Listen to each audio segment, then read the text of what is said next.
हैदराबाद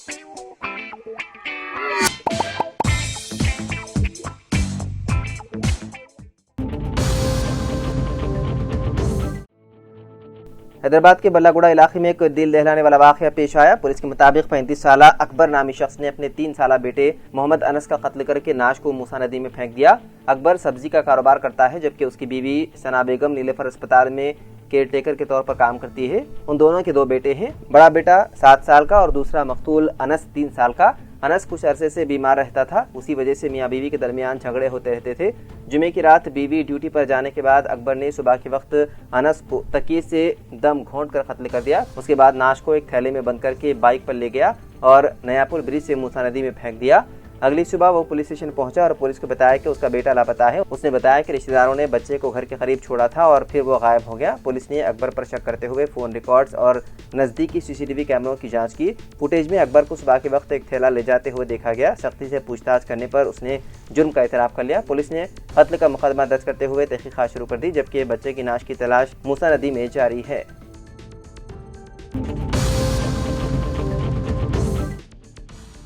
गुजरात के भरूच जिले के अंगलेश्वर वाक़े पानोली जीआईडीसी इलाके में इतवार को शदीद आग भड़क उठी। बताया जा रहा है कि ये आग Sanghvi organics private limited factory में लगी, जिससे पूरे इलाके में अफरा तफरी मच गई। आग इतनी भयानक थी कि दूर दूर तक धुएं का गुब्बार साफ नजर आए। आतिशज़दगी की इत्तला मिलते ही फायर ब्रिगेड महकमे की 15 गाड़ियां मौके पर पहुंची और आग पर काबू पाने की कोशिश शुरू कर दी। फायर ब्रिगेड की टीम लगातार मशक्कत कर रही है ताकि आग को मजीद फैलने से रोका जा सके।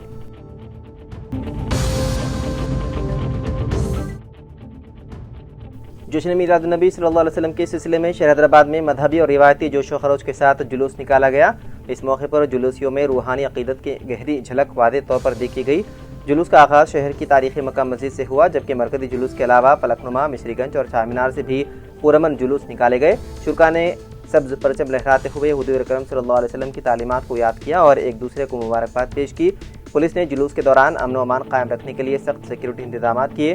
3000 से ज़ायद एहलकार, rapid action force, city armed reserve, commissioner task force, city quick response team और मुकामी पुलिस एहलकार मुख्तलिफ मकामात पर तैनात किए गए ताकि जुलूस बिला किसी रुकावट के पुरअमन अंदाज में जारी रहे। पुलिस ने शहरियों से अपील की है कि वो जुलूस के दौरान ताउन करें और किसी भी किस्म की बदनज़मी से गुरेज करें।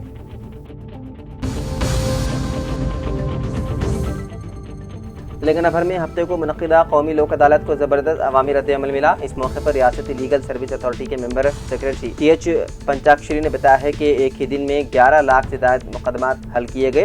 तेलंगाना लीगल सर्विस अथॉरिटी के एग्जीक्यूटिव चेयरमैन P श्यानकोशी और high court legal service committee की चेयरपर्सन जस्टिस मौसमी भट्टाचार्य की रहनुमाई में रियासत भर में मुनक़िदा इस लोक अदालत में ये फैसले सुनाए गए। उन मुकदमात में 3,63,000 प्री लिटिगेशन केसेस और 7,43,000 जेर-ए-इंतबा मुकदमात शामिल हैं। उन मुकदमात के तहत मुस्तफिदीन को 595 करोड़ रुपए का मुआवजा दिया गया।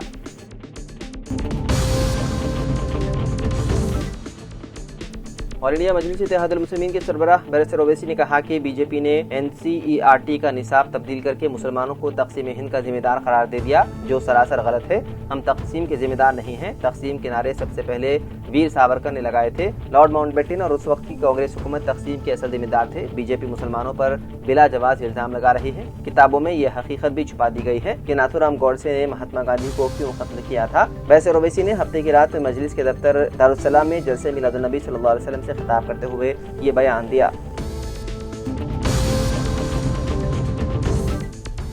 तेलंगाना के आसिफाबाद जिले के वानखेड़ी मंडल के धाबा गांव में अफसोसनाक वाक़या पेश आया, जहां पानी के गड्ढे में डूबने से खातून समेत 4 अफराद हलाक हो गए, जिनमें 3 मासूम बच्चे भी शामिल हैं। तफसीलात के मुताबिक 35 साल निर्मला बाई खेत के काम के लिए जाते हुए अपने बेटे 12 साल गुन्नू और दूसरे खानदान की 2 बच्चियों 9 साल महेश्वरी और 9 साल शशिकला को साथ ले गई। खेलते खेलते तीनों बच्चे करीब के नाले में जहाँ पहुंचे और हादसाती तौर पर पानी में डूब गए। बच्चों को बचाने की कोशिश में निर्मला बाई भी पानी में बह गई और जान गंवा बैठी। पुलिस ने मौके पर पहुंचकर लाशों को तहवील में तहकीकात शुरू कर दी।